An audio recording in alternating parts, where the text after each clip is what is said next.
Hello guys, कैसे हो आप सभी लोग। आशा करता हूँ बढ़िया होगे। आप सभी का स्वागत है हमारे channel twin flame channel message में। तो जिस किसी ने भी सब्सक्राइब नहीं किया, चैनल को कर लीजिए सब्सक्राइब और बेल को ऑल पे लगा दो ना, ताकि कोई भी नोटिफिकेशन मिस ना हो। गाइस, आज की करंट एनर्जी डीएम और डीएफ की। तो डीएफ को काफ़ी ज़्यादा बीपी लो हो सकता है और काफ़ी ज़्यादा नींद भी आएगी। कुछ टाइम के लिए आपको लग सकता है कि आपकी एनर्जी ड्रेन हुई है। तो उस समय पे आपकी पर्जिंग हो रही थी डीएम के साथ, यानी कि आप अलाइनमेंट में आ रहे थे डीएम के साथ, और डीएम के अंदर जो भी कमियां थी उसको आप पूरा कर रहे थे। उस एनर्जीज में आपको बहुत कुछ महसूस हुआ होगा, जैसे कि डीएम कुछ बोलना चाहते हैं, रो रहे हैं, बिग चेंजेस करना चाहते हैं अपने अंदर, क्योंकि यहाँ पे कर्मास का एंड हुआ है और कार्मिक भी रिलीज हुए हैं। तो यहाँ पे काफ़ी सारे बिग चेंजेस हैं, बट यहाँ पे डीएफ बहुत ज़्यादा अलर्ट हैं अपने आप को लेकर। अपनी सारी प्रॉब्लम्स को वो सॉल्व करना चाहती हैं और यहाँ पर किसी भी तरीके से डीएम को एनर्जी नहीं दे रही हैं। फिर भी अगर एनर्जी ले रहे हैं डीएम, तो यहाँ पे आपको ज़्यादा से ज़्यादा ऑरा को लॉक करना है। जब आप ऑरा को लॉक और प्रोटेक्ट करते हैं, तब उस समय पर डीएम आपकी एनर्जीज नहीं ले पाते हैं। ये बात मैं काफ़ी बार बोल चुका हूँ। बट यहाँ पे सिमिलर वे में क्या होता है कि काफ़ी ज़्यादा क्रेविंग्स होती हैं, चेस करने का मन करता है। तो ये आपका मन नहीं है, ये आपके डीएम का मन है, क्योंकि आप एनर्जीज नहीं दे रहे हो।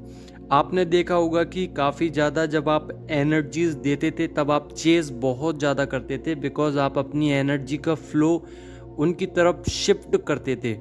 बट अब क्या हो रहा है कि अब आप अपनी एनर्जी को कट कर रहे हो, डी अटैचमेंट में आ रहे हो।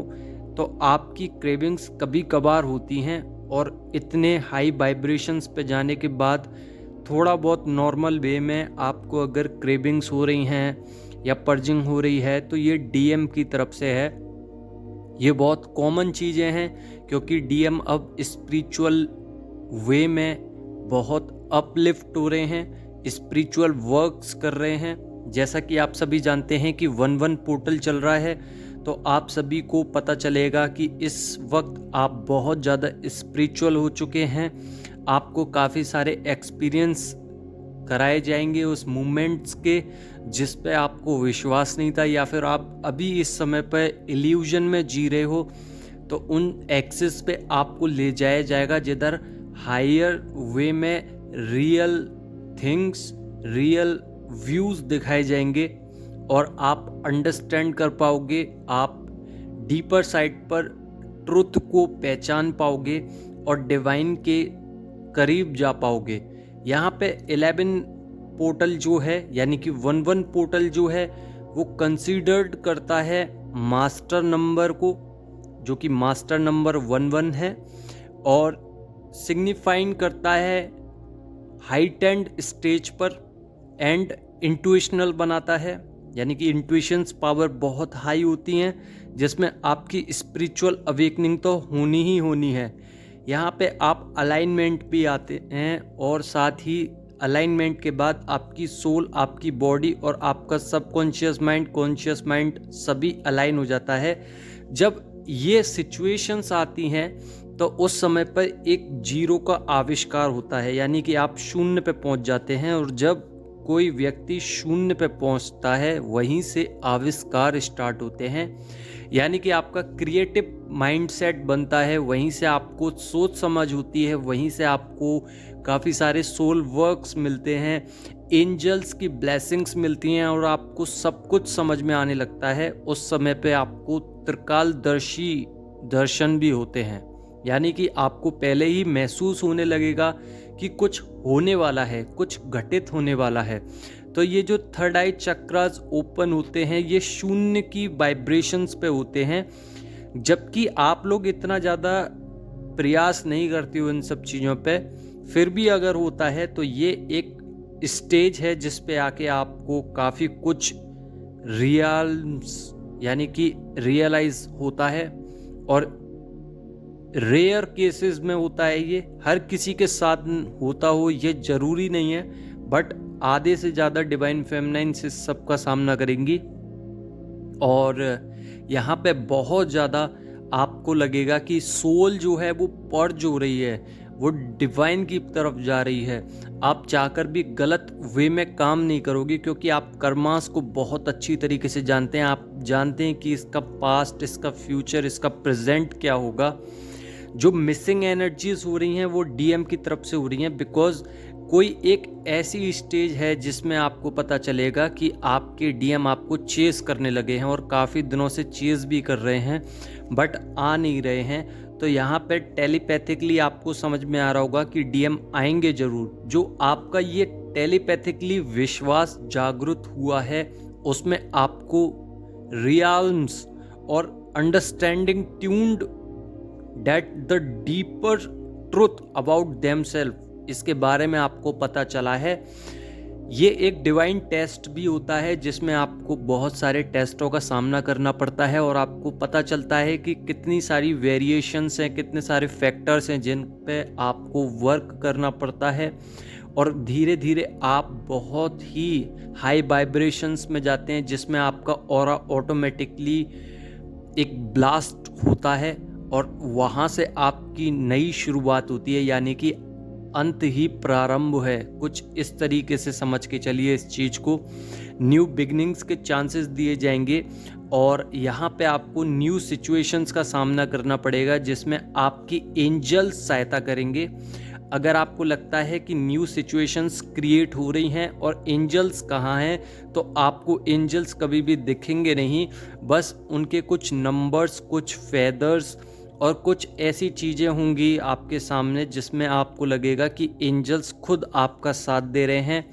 यहाँ पे आपको हर्ट चक्रा में फ़िलहाल में दर्द हो रहा होगा। अगर नहीं हो रहा है तो आप बहुत सही जा रहे हो, और अगर हो रहा है तो आपको क्लीनिंग की ज़रूरत है। क्लिनजिंग की ज़रूरत इसलिए भी है क्योंकि आपको अभी उन स्टेजेस को भी पार करना है जिसमें आप अभी सैड एनर्जीज़ में हो, अलोन एनर्जीज़ में हो, प्लस इनर साइड पे अभी तक जिस किसी ने भी वर्क नहीं किया है या थ्रोट चक्रा पे वर्क नहीं किया है, वहाँ पे आपको वर्क करना चाहिए, बिकॉज़ यहाँ पे कमिटमेंट चाहते हैं डीएम। तो ध्यान रखना अपने बारे में कि आपने कहाँ कहाँ काम नहीं किया है। अगर नहीं किया है तो करना चालू कर दीजिए, बिकॉज़ बिना काम के आपको रीयूनियन नहीं मिलेगा। जो आपका प्रोसेस है उस प्रोसेस में आपको रहना पड़ेगा, उस एक्सेस पे आपको रहना पड़ेगा जिस वे में इस एनर्जीज को डिवाइन ले जाना चाहते हैं। इसके अलावा कोई भी ट्रुथ अगर आपको मिलता है तो उसकी रिस्पेक्ट कीजिए, ग्रेटिट्यूड पे करिए। जितनी भी फाइट्स हो रही हैं, जितने भी कार्मिक्स आपके सामने नए कार्मिक्स आ रहे हैं, उन सभी को अपनी साइड से हैंडल करिए और उनसे बाहर निकलिए, उसमें स्टक मत होइए। यहाँ पे टावर मूवमेंट होने वाले हैं, और जो टावर मूवमेंट होंगे वो पॉजिटिव वे में आपको दिखाई देंगे। रात में अगर आप सोते हो तो आपको डीएम के भी सपने दिखाई दे सकते हैं। एक एनर्जी का लूप जो है बार बार क्रिएट होगा आपके सामने, जो कि आपकी एनर्जी को खींचने का काम करेगा। अपने ऑरा को लॉक जरूर करना। यहाँ पे कुछ डिवाइन फेमिनाइन को फियर इश्यूज बिल्कुल प्रॉब्लम रिमूव हो चुकी होगी, एग्रेशंस वगैरह कुछ भी नहीं रहा होगा जिसके अंदर। और एनर्जी का लूप जो मस्कुलर साइड पर आपका शिफ्ट हुआ है वो एनर्जीज को बताता है आपकी कि आप बहुत ज़्यादा हील हुए हो पहले से। साथ ही आपकी जो मैस्कुलर एनर्जीज थी वो अब शिफ्ट हो चुकी हैं, प्लस आपकी फेमिनाइन एनर्जी भी बराबर हो चुकी है। तो डीएम और डीएफ एनर्जीज बराबर होने के बाद ही आपकी ओल्ड मेमोरीज क्लीन होती हैं, चाइल्ड बॉन्ड इश्यूज क्लियर हो जाते हैं, काफ़ी सारी नेगेटिव एनर्जीज जो भी आपके अंदर हैं वो क्लीन होती हैं। प्लस आपके अंदर क्राइंग एनर्जीज थी, या डीपर साइड पे हार्ट पेन था, या पर्जिंग होती थी बार बार, या आपको ब्लैक मैजिक्स परेशान करते थे, या आप बहुत ज़्यादा करुणामयी थे, ममता वाले थे, और आपके अंदर ज़्यादा प्रैक्टिकल माइंडसेट नहीं था, ज़्यादा आप काम को इल्यूजन में नहीं समझते थे, या इल्यूजन में ज़्यादा थे। ये सब ठीक हो जाएगा। यानी कि आप स्पिरिचुअल जितने हो उतना ही लॉजिकल होगे। जब जितना आप करुणामयी हो उतना ही आप प्रैक्टिकल होगे। आपको इसको इक्वल लेके चलना पड़ेगा 50-50 परसेंटेज पे। जिधर आपको पता चलेगा कि आपकी इंट्यूशंस पावर हाई हुए हैं, आपको पता चलेगा कि 1-1 पोर्टल में आपकी विशेष कंफर्म हुई हैं, आप ग्राउंडेड रहिए, आप कर्म रिलीज करने पे ध्यान दीजिए, आप इनर वर्क कीजिए, हैवी एनर्जीज को जितना हो सकता है अपने आप से दूर रखिए। यहाँ पे अगर डीएफ ओवर थिंकिंग भी करती थी तो अब ओवर थिंकिंग करना बंद कर दिया है। बट यहाँ पे हो सकता है कि काफ़ी सारी मिरर एक्सरसाइज करनी पड़े आपको, बिकॉज यहाँ पे मिरर एक्सरसाइज के लिए बताया जा रहा है बार बार। हेल्थ इश्यूज हो सकते हैं कुछ, और किसी किसी डिवाइन फेमिनाइन का काम करने में मन नहीं लग रहा होगा। तो अगर आपके सामने 999 नंबर आ रहा है तो 999 नंबर होता है कि आपकी जर्नी जो है, आपकी साइकिल जो है वो अब कंप्लीट हो चुकी है और आपको एक न्यू साइकिल में डाला जा रहा है, न्यू फेस में डाला जा रहा है, जिसमें आपको पता चलेगा कि काफ़ी सारे इश्यूज आपके हील हो चुके हैं और काफ़ी सारी आपको अलग अलग फैक्टर्स पे काम करना पड़ रहा है। तो यही एनर्जीज थी। आई होप आप लोग समझ गए होंगे। अगर समझ गए हो तो लाइक ज़रूर करना। धन्यवाद।